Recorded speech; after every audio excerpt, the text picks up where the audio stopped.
Hey guys, welcome you to the channel The Triple Guy. আশা করছি সকলে ভালো আছেন। তো আজকে আমাদের আলোচনার বিষয় হচ্ছে nodal analysis. So if you are new to this channel, do subscribe so that you never miss another update and share the videos if you like this. Okay, so let's start. তো আজকে বিষয় হচ্ছে nodal analysis. তো nodal অ্যানালাইসিসের মাধ্যমে আমরা বিভিন্ন ধরনের সার্কিটের সমাধান করে থাকি। আমাদের বিভিন্ন সময় পরীক্ষায় বলা হয়ে থাকে কোনো একটা রেজিস্ট্যান্সের মধ্য দিয়ে প্রবাহিত কারেন্ট নোডাল অ্যানালাইসিসের মাধ্যমে বের করতে। তো সেক্ষেত্রে আমরা নোডাল অ্যানালাইসিসটা করে থাকি। হোয়াট ইজ নোড বা নোডটা কি? নোড হচ্ছে এমন একটা বিন্দু যেখানে দুইয়ের অধিক এলিমেন্ট এসে মিলিত হয়, অর্থাৎ এমন একটা পয়েন্ট যেখানে দুইটা এলিমেন্টের বেশি এলিমেন্ট এসে মিলিত হয়। যেমন এখানে 1, 2, 3 তিনটা রেজিস্ট্যান্স একটা নির্দিষ্ট বিদ্যুতে সংযুক্ত হয়েছে, সেটা হচ্ছে নোড। ওকে, এখন দেখি আসলে আমরা নোড কত প্রকার। নোড হচ্ছে বেসিক্যালি দুই প্রকার, একটা হচ্ছে নন রেফারেন্স নোড, একটা হচ্ছে রেফারেন্স নোড। রেফারেন্স নোডটা আমরা বেসিক্যালি হিসাব করি হচ্ছে যেই নোডটা সাধারণত গ্রাউন্ডেড অবস্থা থাকে সেটাকে আমরা রেফারেন্স নোড হিসেবে ধরি, এবং গ্রাউন্ডেড নোড ব্যতীত যে নোডগুলো আছে সেই নোডগুলোকে আমরা নন রেফারেন্স নোড হিসাব করে থাকি। ওকে, এখন যেহেতু আমরা একটা নোডকে নন রেফারেন্স নোড ধরি যেটা সাধারণত গ্রাউন্ডেড অবস্থায় থাকে, এবং অপর নোডগুলোকে নন রেফারেন্স নোড ধরি, তো যেই নোডটাকে আমরা রেফারেন্স নোড হিসেবে ধরি সেই নোডের পটেনশিয়ালকে আমরা লোয়ার পটেনশিয়াল হিসেবে ধরে থাকি, এবং বাকি যে নোডগুলো আছে সেই নোডগুলোকে আমরা রেফারেন্স নোড থেকে হায়ার পটেনশিয়ালে হিসাব করে থাকি। ওকে, তো নোডের পাশাপাশি আমাদের যে জিনিসটা জানা দরকার সেটা হচ্ছে ব্রাঞ্চ বা শাখা। জিনিসটা কি? শাখা হচ্ছে দুইটা নোডের মধ্যবর্তী এলিমেন্ট, সেটা হতে পারে দুইটা নন রেফারেন্স নোডের মধ্যবর্তী এলিমেন্ট অথবা রেফারেন্স নোড এবং নন রেফারেন্স নোডের মধ্যবর্তী এলিমেন্ট। যেমন এখানে দুইটা নন রেফারেন্স নোডের মধ্যবর্তী একটা এলিমেন্ট, এটাও একটা ব্রাঞ্চ। একটা নন রেফারেন্স নোড একটা রেফারেন্স নোডের মধ্যবর্তী একটা এলিমেন্ট, এটাও একটা ব্রাঞ্চ। অর্থাৎ বেসিক্যালি হচ্ছে দুইটা নোডের মধ্যবর্তী যে এলিমেন্টগুলো সেই এলিমেন্টগুলোকে এক একটা ব্রাঞ্চ বলা হয়। সো এই নোডাল অ্যানালাইসিস যেই পদ্ধতির মাধ্যমে সলভ করা হয় সেই পদ্ধতিটা হচ্ছে কেসিএল বা কারশফস কারেন্ট ল। তো কারশফস কারেন্ট ল আমাদের এটা বলে যে কোনো নোডে ইনকামিং কারেন্ট এবং আউটগোয়িং কারেন্টগুলার সামেশন ইজ ইকুয়ালস টু 0, অথবা আপনি বলতে পারেন যে কোনো নোডের incoming current is equals to outgoing current. যেমন এইখানে একটা নোড, সেই নোডে ইনকামিং কারেন্ট হচ্ছে I এবং আউটগোয়িং কারেন্ট হচ্ছে I1 এবং I2, তাই লিখতে পারি যে I is equals to I1 plus I2, অথবা লিখতে পারি এই উপরের ইকুয়েশন থেকে I is minus I1 minus I2 is equals to 0, অর্থাৎ কোনো নোডে আগত এবং নির্গত কারেন্টগুলোর বীজগাণিতিক যোগফল 0। সো এখন আমরা একটা সার্কিট দেখি। ওকে, একটা সার্কিট দেখানো হচ্ছে। এখানে সুবিধার জন্য আমি নন রেফারেন্স নোডগুলো চিহ্নিত করে দিয়েছি এবং রেফারেন্স নোডটাও চিহ্নিত করে দিয়েছি। সো আবার বলে রাখি, রেফারেন্স নোডের ভোল্টেজ আমরা সাধারণত 0 ভোল্ট ধরি, এবং নন রেফারেন্স নোডগুলো সাধারণত রেফারেন্স ভোল্টেজ থেকে হায়ার পটেনশিয়ালে থাকে। তো লেটস সলভ ইট। ওকে, তো আমাদের এই রেফারেন্স নোড এবং নন রেফারেন্স নোড ধরার একটা কারণ হচ্ছে, যেমন আমাদের এই নোডগুলো অর্থাৎ নন রেফারেন্স নোডগুলোতে আমরা যেহেতু হায়ার পটেনশিয়ালে ধরি, তাহলে আমরা ধরেই নিব যে কারেন্টগুলো এইখান থেকে বের হচ্ছে, এই নোডগুলো থেকে কারেন্টগুলো বের হচ্ছে। সো আমরা কারেন্টগুলো ডিরেকশন দিয়ে দিই, এই কারেন্ট বের হচ্ছে এবং কারেন্ট বের হচ্ছে। এই গেল V1 নোডের জন্য কারেন্টের ডিরেকশন আমরা ধরে নিলাম। এখন V2 নোডের জন্য যেহেতু নন রেফারেন্স নোড, সেহেতু আমরা হায়ার পটেনশিয়ালে বিবেচনা করব এবং কারেন্টগুলো সেই নোড থেকে বের হচ্ছে বিবেচনা করব। এখন এইখানে একটা নোড, এই নোডে এই যে কারেন্ট আছে সেটা আমরা আগেই পেয়েছি V1 নোড থেকে। সো এইটাকে আমরা আর চেঞ্জ করব না, আমরা যে বাকি ব্রাঞ্চগুলো আছে সেই ব্রাঞ্চগুলোকে কারেন্টগুলো ডিনোট করে দিই, কারেন্ট বের হচ্ছে এবং কারেন্ট বের হচ্ছে। ওকে, সো আমাদের এখন কারেন্টের ডিরেকশন ডিফাইন করা শেষ। সো আমরা এখন ইকুয়েশনে যাব। ইকুয়েশনের ক্ষেত্রে প্রথমে আমরা V1 এর জন্য ইকুয়েশন লিখব। So apply KCL at node V1। Okay,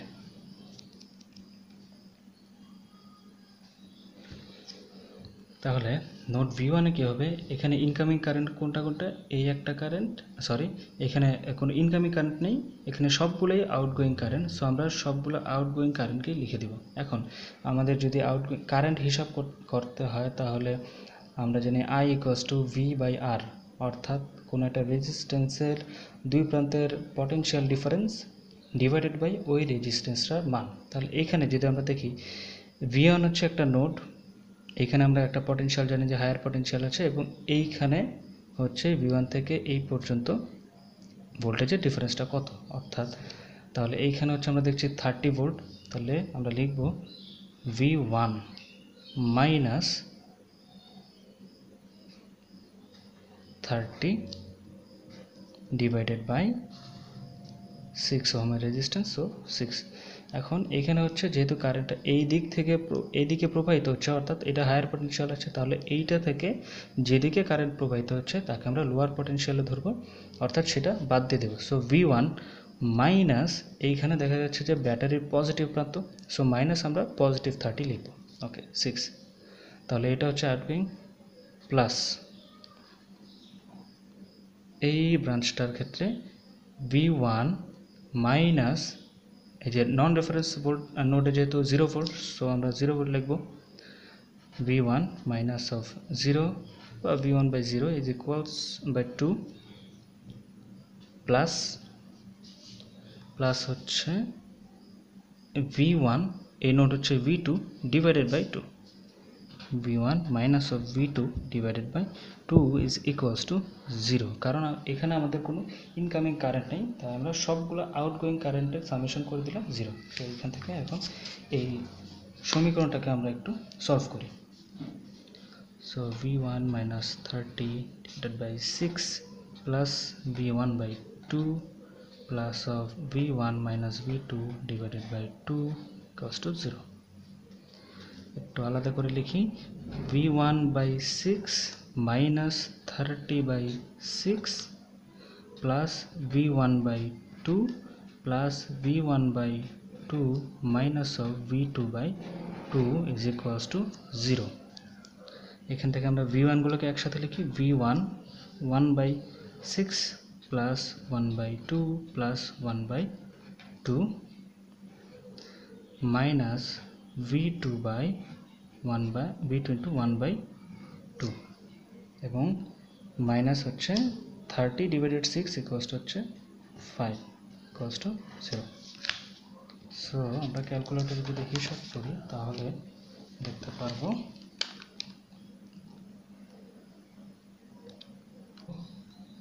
1 is divided with 6 equals to 0.16 plus 1 equals to 1.16. So the equation 1 becomes 1.16 V1 minus of 0.5 V2 equals to 5.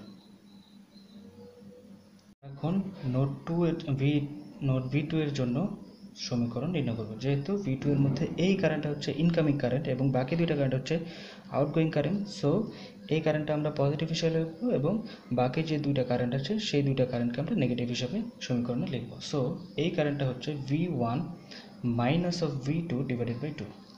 So V1 minus of V2 divided by 2 minus outgoing current এটা হচ্ছে কি এই current এবং এই current, so এই কারেন্টটাকে লিখে এটা হবে V1 মাইনাস প্লাস 20, অর্থাৎ সরি V2 মাইনাস অফ 20। যদি আমাদের ব্যাটারির নেগেটিভ প্রান্তটা উপরের দিকে থাকতো তাহলে আমরা লিখতাম -20, ঠিক আছে। ওকে, এখন V2 minus of 20 divided by 4 minus আরেকটা আউটগোয়িং কারেন্ট হচ্ছে V2 minus of 0 divided by 1, অর্থাৎ আমরা লিখতে পারি V2 by 1 equals to 0। So let's solve ইট।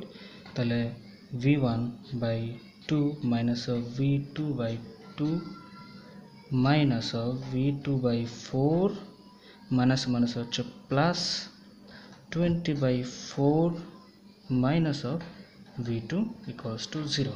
ওকে, আমরা এখন V1 V2 আলাদা করি। V1 ইন্টু হাফ, V1 আর নেই, তাহলে minus of V2 into half তা প্লাস 1/4 হচ্ছে প্লাস 1, আর এখানে হচ্ছে 20কে 4 দ্বারা ভাগ করলে plus 5 is equals to 0। So এখানে হবে 0.5 ইন্টু V1 মাইনাস অফ, আমরা এখানে দেখতে পাচ্ছি কত হয়, তাহলে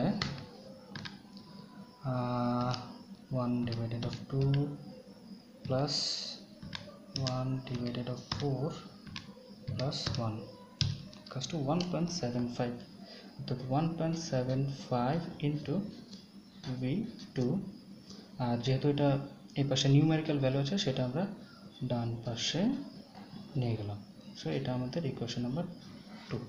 সো আমরা দুইটা নোডের জন্য ইকুয়েশন পেয়ে গেলাম।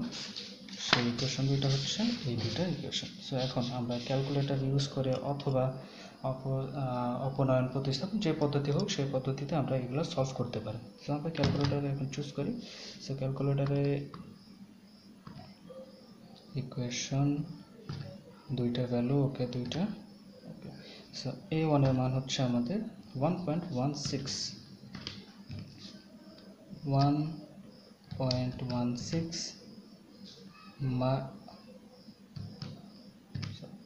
equals to minus of 0.5 equals to 5। তারপর হচ্ছে আমাদের দ্বিতীয় ইকুয়েশনের জন্য হচ্ছে 0.5 equals to minus of 1.75 equals to আমাদের x1 এর মান এসেছে 6.32, অর্থাৎ আমাদের V1 এর মান হবে, সো আলটিমেটলি আমাদের V1 এর মান হবে 6.32 ভোল্ট এবং V2 এর মান হবে 4.66 অথবা 4.67 ভোল্ট। সো এখন যেহেতু আমরা এই দুইটা নোডের ভোল্টেজ পেয়ে গেছি, সো আমরা এখন এই 2 ওহম রেজিস্ট্যান্সের মধ্য দিয়ে যে কারেন্ট ফ্লো করছে সেটা বের করতে পারবো। কীভাবে? 2 ওহমের আমরা কারেন্ট যদি বের করতে যাই, তাহলে আমরা লিখতে পারি যে V1 minus of V2 divided by 2 ohm. V1 এর মান আমরা পেয়েছি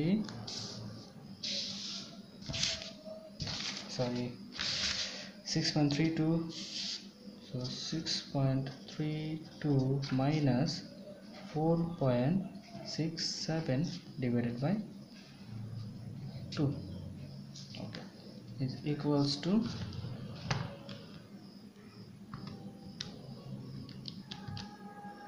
6.32 minus of 4.67 divided of 2, so 0.825 m. So this is the process to solve nodal analysis circuit. So this is all for today. Thank you very much.